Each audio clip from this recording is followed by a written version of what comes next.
welcome to your yearly, except during a pandemic, episode of Noodles and Broth for Frame Trap. Today, I am joined by Brad Ellis. Hi. Michael Huber. And Brandon Jones. Hi. Now, before we get started with Noodles and Broth, it's the one part of Frame Trap where there is consistent lore. And, of course, I expect you all to know what happened 2 years ago in Noodles and Broth. So, Huber, if you would like to just refresh the audience. I'm kidding. We sat down, and we presented our creations to the chef. And, we talked about some games. Yeah, right. And there were smiles and laughs all around. Yeah. Not quite the version I was going for, but it was a valiant effort, and so I will allow you to present first today. Oh, nice. But yeah, just going to do a very quick bit of lore. I think we went a little bit too long. I was watching the 2019 Frame Trap, and I think I went a little too long in the lore, so I'm going to make it simple. So the Jinra Corporation is controlling the world with their synthetic food, and there is an underground resistance. And the great-grandson of the previous chef, his name is Shornobu Bizuya. He wants to call upon an ancient power that has not been seen for a millennia. And he says, long ago, when food was not as plentiful, great chefs would come and satiate people's appetites through description alone. So through the power of words, you could become full. So that is what you're going to do today, because normally in Noodles and Broth, I have you present games that you have played, that you can speak to the experience of, but there is no physical show floor for E3 this year. So we're going to change the rules. You can present to me a game that you've only just seen. The imagination runs wild, and you have to fill me, the great-grandson, up with just your words alone and hope. Huber, you will go first. I will evaluate your pitch. Okay. So first. It's been a weird time, E3, last couple years, for obvious reasons. But there's a distressing trend. There's been a distressing trend lately that I have chosen to just embrace. And that is the lack of gameplay. Not a lot of gameplay out there for some of these big Would you say we're starving for gameplay? Starving, yeah. But it doesn't matter, because I'm bringing something that got me hyped anyway. Okay. And that game is Redfall. Redfall. This game. Yes, it's just a CG trailer, I know. We don't even know what this damn game looks like.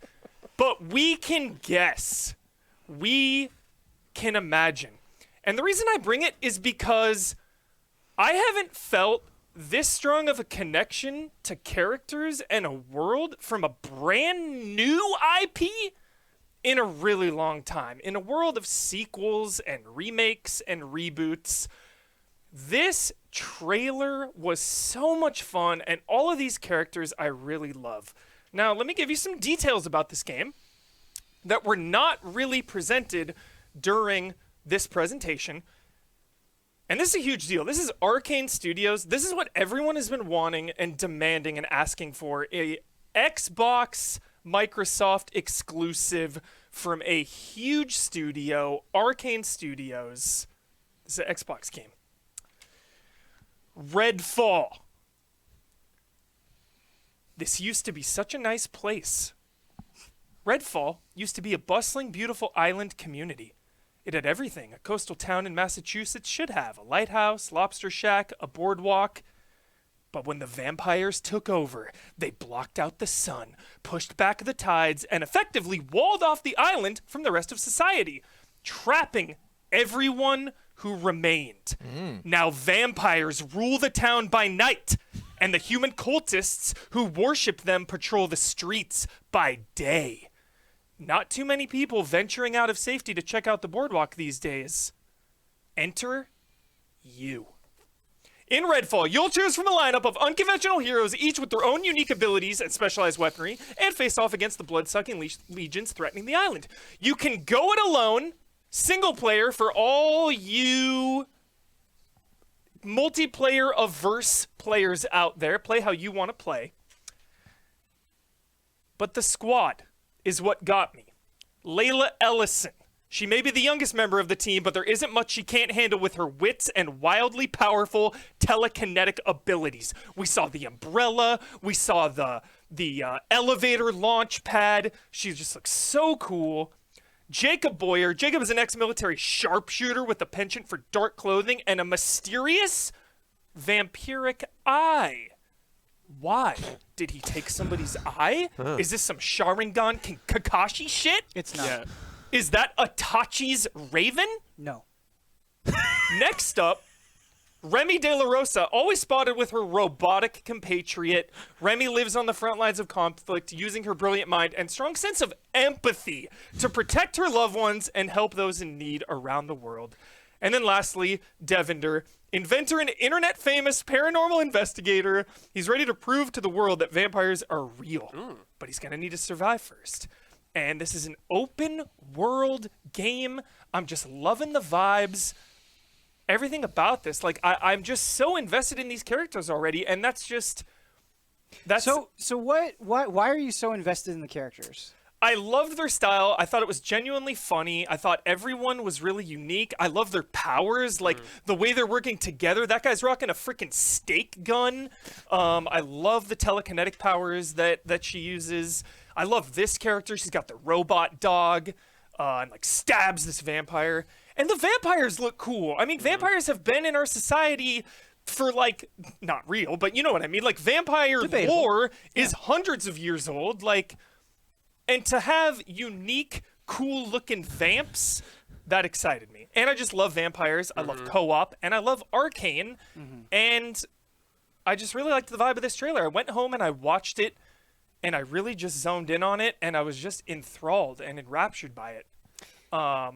They even talk about you haven't leaned in on in your presentation is Arcane specifically. Yep. I mean, you've kind of referenced it, but I feel like that's kind of Arcane's calling card, right? Is like watching those Dishonored montages, like when people really master it and how crazy they get. And obviously, you know, playing Dishonored, you get that sense as well. And unfortunately, I feel like that's like one of the biggest things a CG trailer does disservice to, because you know how good Arcane gameplay can look. And so not seeing it here, like it's implied, and I do think you make a good point with the combination attacks and the potential there. That could be really neat, especially if, you know, these vampires are so resilient that, you know, if somebody goes down on your team or whatever, you aren't able to, you know, take them down, or at least take them down very quickly. Yeah. Could be cool. What excites me, too, is the daytime versus the nighttime. Are there going to be chances where we can just hang out with each other? Maybe a little slower paced. Obviously, we're going to fight cultists. But they also dropped some lore, and this sounds really cool. The Arcane Vampire isn't afraid of crosses or allergic to garlic. They probably don't sleep in coffins or need an invite to come into your house. Not that long ago, these vampires were just normal people. Well, normal greedy people. People who were so obsessed with the idea of eternity, Orochimaru, that they used science to turn themselves into monsters.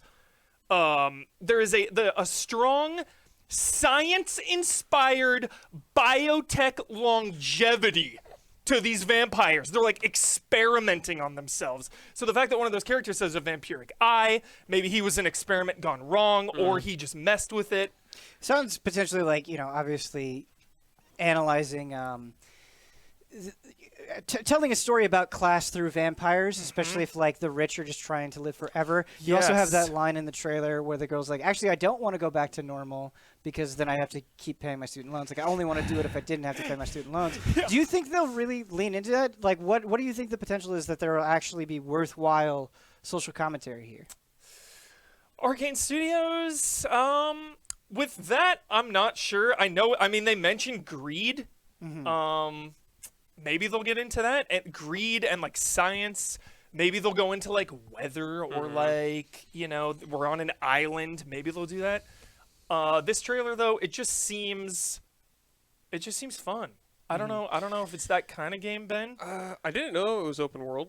And now that you said that to me, I think of Dying Light, kind of. Yeah. And maybe how the world is set up in Yeah. that sense. And that sounds pretty cool. Yeah. This is the last piece of information I have.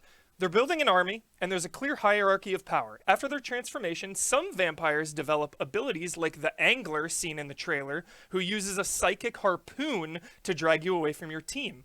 These vampires are getting stronger and stronger as they grow their numbers, and you'll need to ascend a ladder dripping with blood in order to reach the creatures at the top that started it all. So just like getting...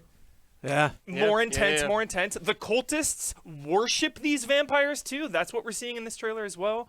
The cultists are probably going to be out in daytime, obviously. Or there's going to be enemies with guns roaming around. The idea of knowing what the end goal is, like the source of the vampires, Yeah. and going after that, I think is really cool. Yeah. Yep. And the main thing also, just why I brought it, obviously you touched on Arcane is the biggest thing. If this was a random studio, I don't know if I would be as hyped because we haven't seen any gameplay. I'm just going off their legacy. I love, love, love their video games. And it's a big exclusive that ended the show.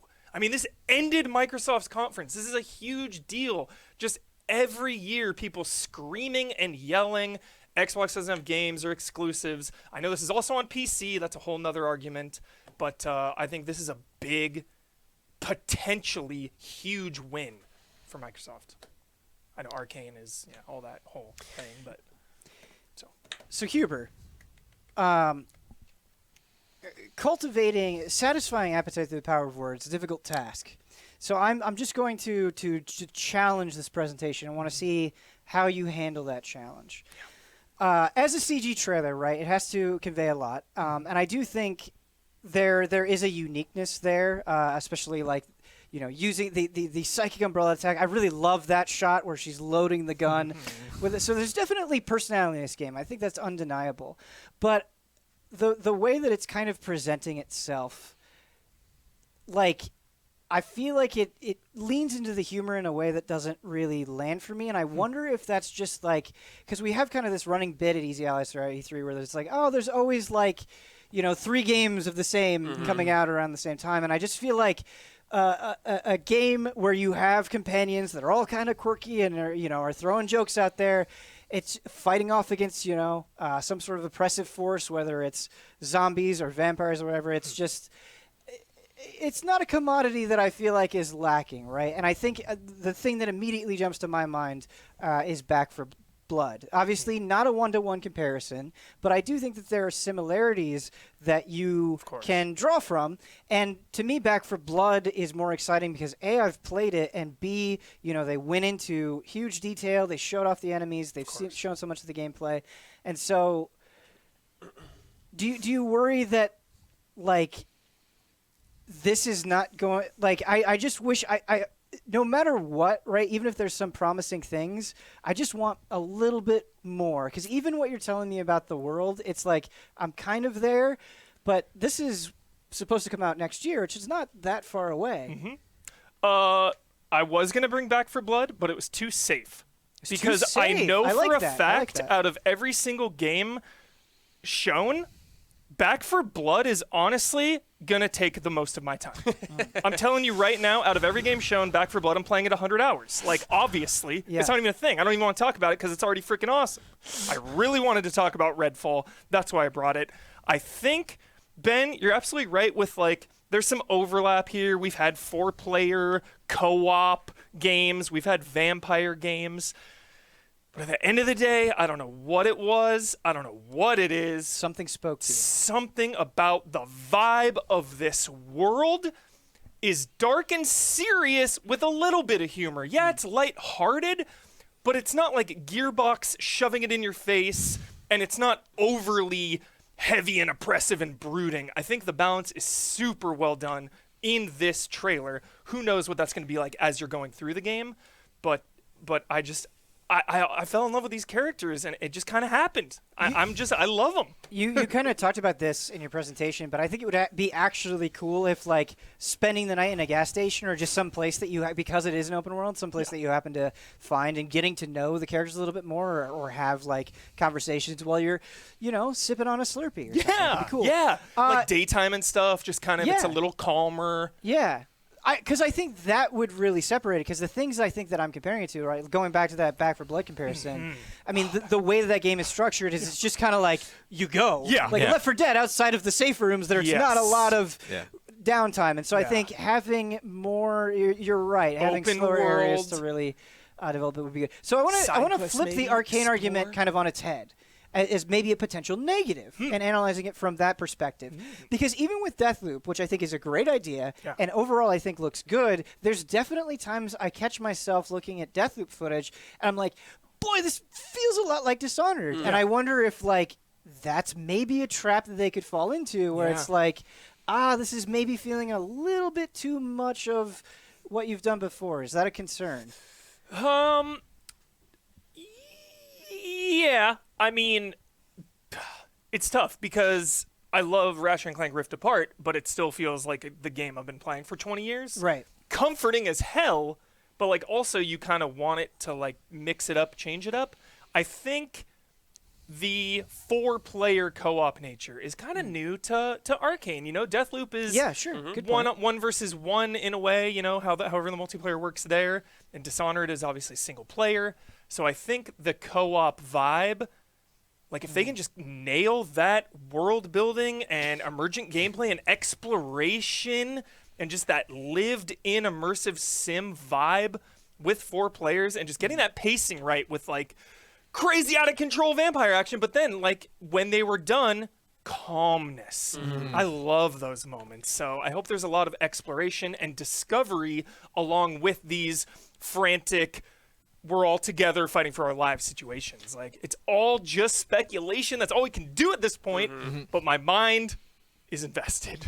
It's funny because even just thinking about 4-player Dishonored, you're like, oh my god, holy shit! Like, that would be wild. Using all those powers, That would like, be together. wild, yes. When she, like, froze the vampire and then he shot it with the stake. Like, let me do some co-op stuff. Yeah, sure. I did like the Edgar Allan Poe line quite a bit. Yeah, Hubert, well done. Great first presentation. Who are we gonna have next? Jones is looking pretty steely-eyed over there. Yeah. Steely-eyed Jones. Steely-eyed Jones. I think he's full of confidence, and I think it's time. It's time to crack it open. All right. Isle, would you please cue up the trailer for A Plague Tale Requiem? Oh, this one's gonna be hard to push back because I'm so excited. Now, the reason I brought this up, I did not play the original Plague Tale. And it is so my jam. It's just something that it's tricky too, because a lot of the conversation around it started around the GOTYs, and so it's like, okay, what categories is maybe this can be considered in? Should I spend my time with other things? This has been this is a fiery, red-hot poker amidst my backlog. Like, this is just such a bright thing that just I knew I was going to like, and I knew I was going to be able to set my expectations correctly. Like, I did hear some notes, some performance issues, some of the, like, potentially frame rate, or you could just tell it was a team's, maybe not first game, but, like, this is the most ambitious thing that they've done. So what really impressed me about this trailer was that I came into the potential, the prospect of playing the sequel, maybe even skipping the first one and jumping into this and just, like, checking a wiki or having a conversation with you about it or something, or Blood. And this kind of answered all my questions. This kind of is set up in a way that I thought, like, really did an almost perfect job just speaking directly to me, which surprised me because I don't have a lot of footing on the first game. And I don't find myself in a lot of instances in this trailer being like, I don't know what's going on. I don't know who these characters are. I don't know what this world is. I don't know what my powers are. So that's why it really impressed me. So again, like, coming from this, what I know, I know there's this female character. I know that is her brother, I believe. Yes. You don't need to affirm this stuff. It's just kind of like the thought swimming around in my head going into this. It's a good thing to affirm. There is some kind of a supernatural element to it because there is somewhat of a natural number of rats, and it's not just their presence speaking to the overall infestation, the plague itself, but kind of like how you choose to deal with those, how you can maybe turn those against enemies, how you can move around those yourself. And so it could be something potentially over the top to bring in basically The Shining. Like to kind of just be like somebody just woke up one morning and was like, that's it. We're going to have this hallway and literally this giant tidal wave of these things is going to come flying in. And why that works for me is it doesn't feel... It's kind of right on the line. It's not too gratuitous to where it's something like Doom where I need to see like an eyeball ripped out of a demon's head. But at the same time, it's not... They're not just playing on period here. They're not just, leaning on, oh, you're going to like the story, and so just seeing these characters is going to get you excited enough. It's like, what can we do that is so eye-catching, but at the same time makes sense? Doesn't seem like, oh, well, all right, more rats is just going to equal a better game. It's like, no, I get a vibe that maybe this isn't necessarily happening. Maybe these cutscenes I'm seeing aren't necessarily going to be exactly in the game the way I'm seeing them. It's just... it is a tease. And so I think this is just an expert tease of showing what could potentially be a lot of this stuff in engine, but showing me, generally what the style and the tone of this is going to be, and separating these two characters that from what I had seen of the first game, you're kind of dragging. I'm sure there's moments where you get separated because you always do in those types of games, but like seeing, ending with the brother, this child alone, seemingly in safety, but alone. And just all of these new characters that I don't know, all these faces that I see a murder here. I see, what looks like a very beautiful environment. Lots of flowers, very beautiful woman. Just kind of how do these characters exist in this world? I was surprised when it was over. I was like, oh no, I think this developer's out to get me. They're just like, that guy didn't play the first one. Make this trailer everything he was curious that the next game wouldn't be. And performance-wise, it looks very pretty. I get the vibe that they are going to pick up where they left off and make a generally improved game all around. That's from not having spent time with the first one. Yeah, Jones, this is such an interesting twist and something I did not expect during this episode of Noodles and Broth is you're coming at it from the perspective of somebody who wants to play and is intrigued by this new trailer, and I've played through the first game and absolutely love it. And so you mentioned like making a bigger and better game and really trusting based on the kind of what you've heard about Plague Tale Innocence. To kind of flip that on its head, right? I think what is an essential part of the first game is how intimate it is. And despite the chaos of entire cities falling apart and people dying, they really keep the core of the family there. And Hubert was talking about slow moments. And for all of kind of the horrifying stuff that happens in Plague Tale, there are so many quiet moments where you really grow and get attached to the characters. And so I worry, with the sequel, right, you tend to think of expansion. Do you think there's any fear in kind of losing that intimacy? Like maybe the scope kind of overtakes it? I see this as a cast showpiece. I see this as a narrative that trusts me to do my own work to try to figure out who these people are. When you have an event, like Dying Light is a good example. They just had their preview event, and they're like, this character, we really like this character. It's like, I automatically don't like this character, whoever you're about to describe, because you're like telling me to like them. It's like, you need to show me something, have me start to gravitate toward, like one person, have Lady Dimitrescu just kind of rise to the surface, and then that just happens. Like there's a lot of characters in Resident Evil Village, but we really just gravitated towards that one person. And so because especially something like Hellblade, like the faces are just so incredible, and the eyes, like it's all in the eyes, that I can see each of these characters for such a small amount of time. It's not a long trailer, too. It's not even 2 minutes. And so they can show me these little bits, and I wonder, is this a friend? Is this an enemy? Is this person being stabbed in the neck? Is that a big deal? Am I supposed to focus on the person behind them? I don't feel like I'm being shown these little vignettes because they're like, this character's cool. It's like, no, this is a thing that happened. This person's representing themselves. Witcher, I feel, kind of advertised itself the same way. I didn't read those books. I didn't play the first 2 games. But then these people are popping up, and I'm like, these people just look interesting. Like, this looks like, I am seeing little slices of this world and not just trailer CG, reconstruction. Even the, oh boy, what D&D game did the guy have like the monster come out of his face? What was that? It was really D&D gruesome. game? Like, Baldur's Gate 3? Or is that what you're Baldur's- talking about, the yeah. Mind Flayer? Yeah. That was really cool, but that was Yeah. really, for show. That was very much like, this game's going to be horrific, but didn't do what you were saying, where like didn't really introduce me to a cast, didn't give me a sense of kind of what the world is like. Yeah.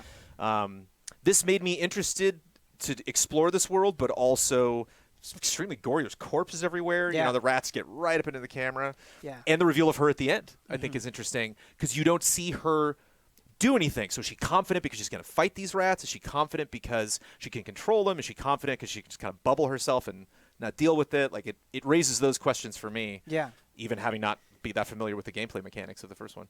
Let's try to visualize it from a gameplay perspective, because obviously, the story and characters are, I think, the major selling point in Plague Tale. But kind of going along with what I was saying about the intimacy in the story, I do feel like there's kind of like a leanness in the mechanics as well. Like it is simple in a way that I mean as a compliment, where it's like a very focused stealth game for the most part, and you have your sling as a tool. You have you use light to kind of fend off the horde of rats, and I think those things together made for a very unique and focused adventure. What ways could you see them adding on to that without going too far? Hard to tell from this. Hard to. I haven't gone through those scenarios, so like Sure. hard to build on systems that I'm not familiar with. But at the same time, there's something about there's nobody on this street, and then just like this thing has been barreling down some other street this whole time, and is now just like crashing through this wall. So it's like. The first thing that makes me think of is the suddenness. Like I imagine there's a lot of scenarios in the, especially with stealth games where you like enter a room and then you see, okay, I got to get past that guy, and ooh, there's rats over there, and maybe I can use that tool. It's another thing when it's like you have 5 seconds and there is a 10-foot wave of rats flying at you. It doesn't matter, So like I wonder if they're kind of teasing, like we're gonna make this a little more active. Like you are gonna be actively fighting things. We might throw in a couple, creepy monsters in here. And some of the humans are creepy too. I definitely get deceit. I definitely get double crossing. I definitely get people trying to pull something off that's completely separate from what you're trying to do. So yeah, it would be the kind of the immediacy, and obviously just that like an Evil Within-esque, not to pander, but just that kind of like a deer in the headlights of horror, where you just kind of stop staring at something. You're like, I can't even process what I'm looking at right now. Days Gone as well. You just see 100 of those things barreling at you. It's like, whoa. I just lost 5 seconds because I just stopped. I was trying to process Days Gone comparison is really interesting because I think something that Days Gone does well is not just people responding to a terrible situation, but these people have been living in this situation for a significant amount of time. What is life like in that world? I think Plague Tale: Innocence does a very good job of this. And Brandon, really did not know what you were going to bring. One that is definitely winning my heart. And Plague Tale: Innocence, for anybody who hasn't played it, because I feel like there are a lot of people who probably haven't played it, was a game that I didn't really have any expectations going into, and I always love when this happens. A game that I absolutely loved and totally think if you have not given it a chance that you should. It's not super long, but it's very gripping, worth a playthrough. very well told, fascinating world, great relationship between the brother and sister and the other characters that you meet. And she looks ready. She looks like she's good to go, and that's an exciting thing. Like an Ellie going into Last of Us 2, an Aloy going into Horizon 2. It's neat to see that character that built up these skills and confidence in the first game, and then she's going to come into the second game. Like I'm sure coming up against challenges that they do not foresee, but. And that's something that's cool in the first game is I feel like she isn't just like, instant superhero. Right. There is a strong progression of that character. And she doesn't like pull a crossbow out or like, like with a shotgun. Like you're so close in her face. Again, the intimacy of characters. Like a lot of the character shots are very, very close. So you can just see like how armed she is, just kind of around her shoulders and everything. But the focus is on her eyes, on the face, Definitely. on the skin textures. Great. Brandon, Good stuff. good job. We've only got one more entry for Noodles and Broth. What could it be? Last but certainly not least, Bradley me. Ellis, what are you bringing? So there's a ton of games at E3, a lot of great games I wanted to highlight. And this is a game that everyone knows I'm bringing, but it's a game I will not skip over just because it's expected. I truly believe this is the most exciting thing that I've seen at E3 and the most hyped I've been in a long time. So I will not deny this game just for that fact. Good. And that game is Elden Ring. Now, everyone at home watching knows that we love From Software. No surprise there. Big deal. But the idea of this game being From Software is kind of their biggest game in scope ever, I would say. Now that it's open world, has me really excited. And not only that, this is kind of a meme. He is a meme, is George R. R. Martin being involved in this project. Yeah. I'm super curious to see how him being involved is going to shape the story, because I know he's involved with the narrative. I know a lot of the characters are going to be more straightforward in some sense. Like, we'll probably get a better understanding of them right off the bat, but there will still be mystery. Now, the biggest thing, obviously, is the open world. And From Software is very well known for their level design being tight, connected, in really fantastic ways where you feel you get a shortcut unlocked. You're like, oh, that was sick. That felt good to unlock. I want to see how they incorporate that into an open world. Now, I know there's 6 separate areas you go to, but this game, a big thing they're talking about this game, there's a new interview that came out, I think today, with IGN with Miyazaki talking about this game. And something that he's really emphasizing, which is a stark contrast to Sekiro, is player freedom. So if you don't know, Sekiro was very deliberate in how you were playing. You're forced to play this one style. Loved it, though. But this game is all about freedom, letting you handle situations in any way you kind of want to. One new example is, obviously, your mount, is you're going to be riding around this mount through combat. Being able to stealth pick off guys from hiding spots like this. This is one of the coolest new features. So I don't know if a lot of people know this who haven't read the interview, but there is a almost Pokemon-esque system into this game where you collect, I guess would be souls of enemies, and you could summon them on the battlefield with you at any time. Yeah. So think of like a familiar demon with you. Dude. So Miyazaki That was whip. talking about not only are they going to have like different fighting styles, but you may just like the vibe of them being around. He heavily emphasized that around with them. Soul is mine.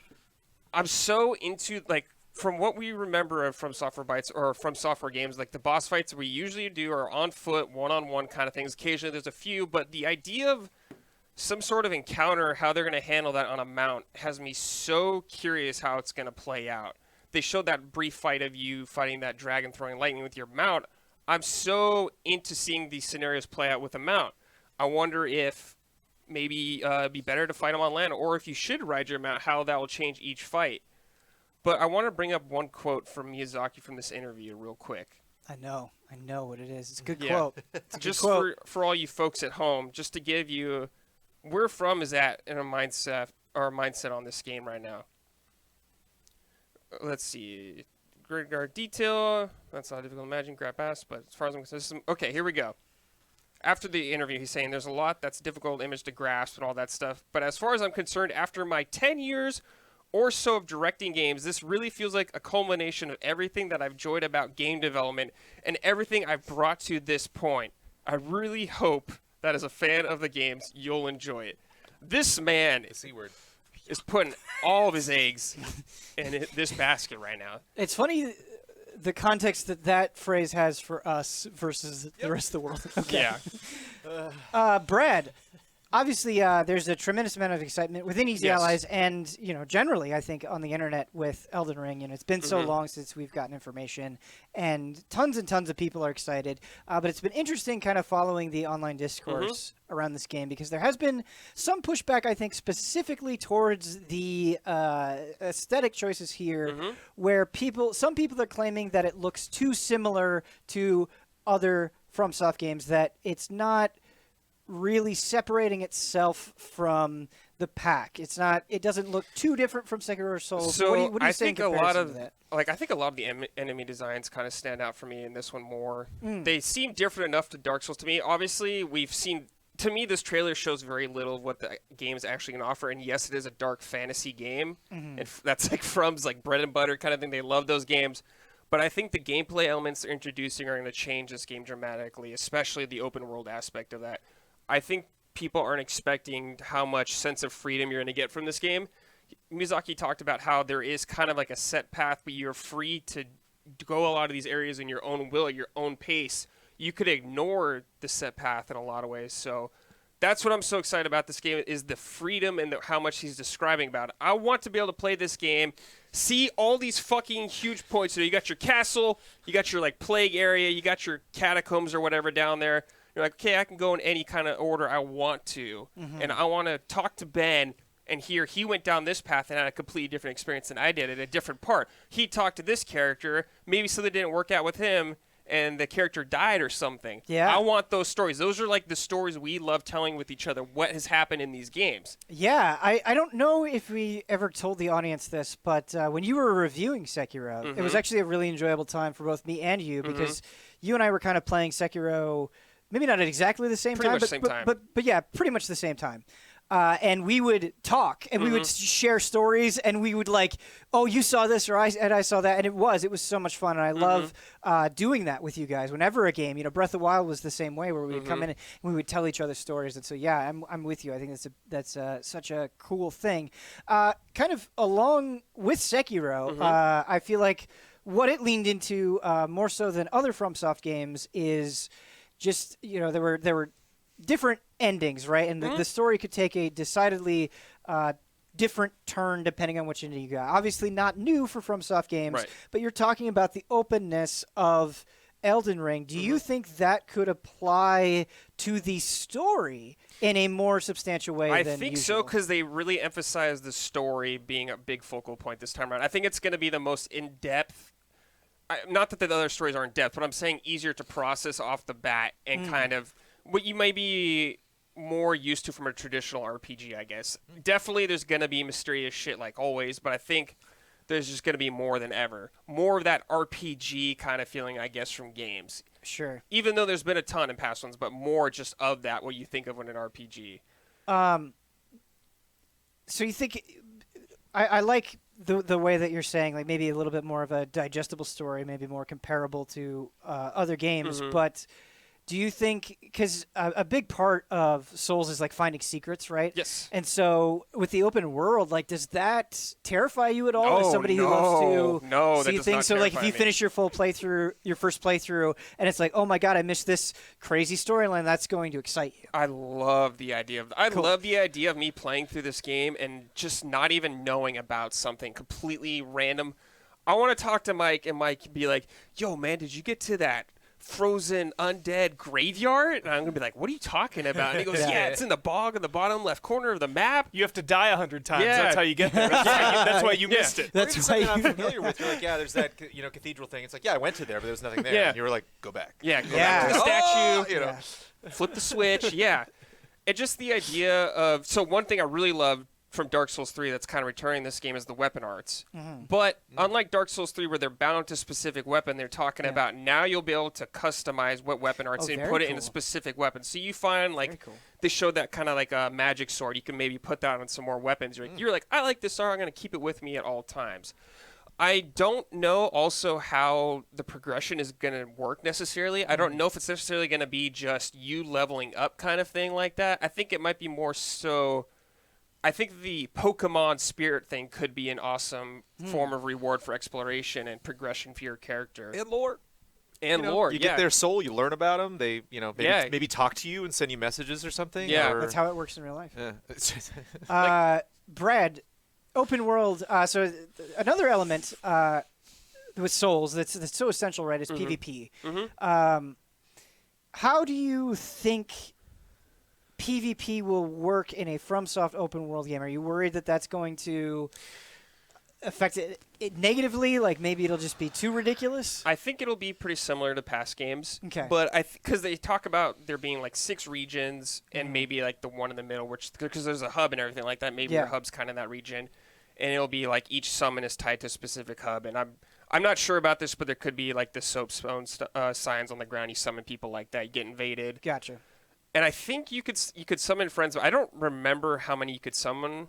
I'm not sure if it's 4 or more, but the idea of me like summoning, if you can, like more than 4, I could summon everyone at this table. Well, this is a jump, but one thing that I enjoy about playing my GTA 5 and my Red Dead, both are online, in case you didn't know, is there'll be like a random challenge and you can do it or not. So like I'll be driving around in GTA and it's like, hey, there's a 180 challenge coming up in 30 seconds, and I'm just like, oh yeah, sure, I'm not doing anything. Let me do it. Yeah. Be fun if like you're wandering around and like something pings on the map and it's like someone's coming. Like something's gonna happen. Yes. That's gonna be a bonus for them in their game. But if you want to hustle, get on your horse and run over there, you can stop them from getting it and get it yourself. An opportunity that it's funny that you bring up Red Dead, because there's also like those dynamic events that'll happen in the world where like somebody will be like claiming that they need help and you go help them and they try to rob you or something. You could do that in a really cruel FromSoft sense. Like imagine having randomized, you don't know where it's going to appear in the world. Pretending to be an NPC. Yeah, like Patches gone mad, right? Basically.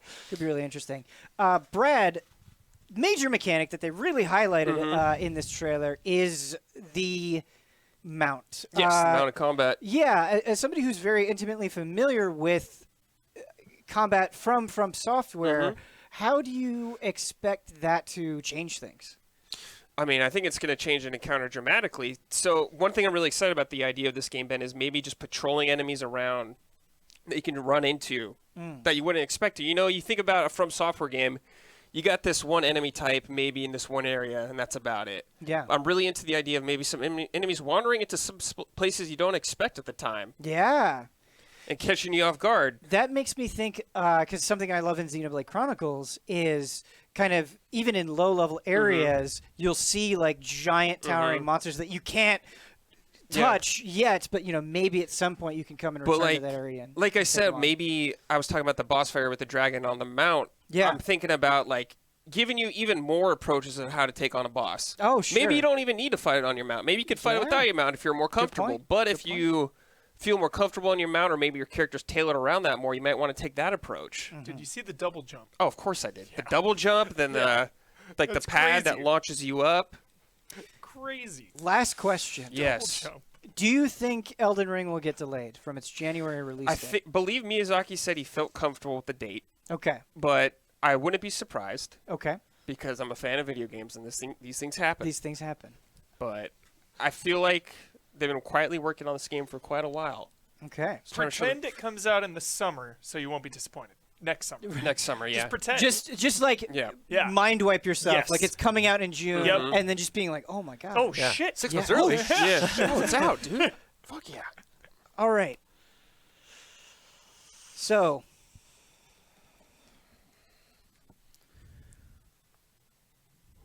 the warrior, the rebel leader, thinks you may be ready for your first battle. Maybe not 100% certain, but we're running low on recruits. There is one thing that he forgot to mention, however. That a group of his guerrilla fighters just received information that could potentially swing the war in their favor. Mr. P? Mr. P, can we reveal that information? I just got the go-ahead. Are you ready? Yes. I think so. I need you to look me dead in the eyes. Homeworld 3 is now in development. Oh, my God. Thank you for watching, everyone.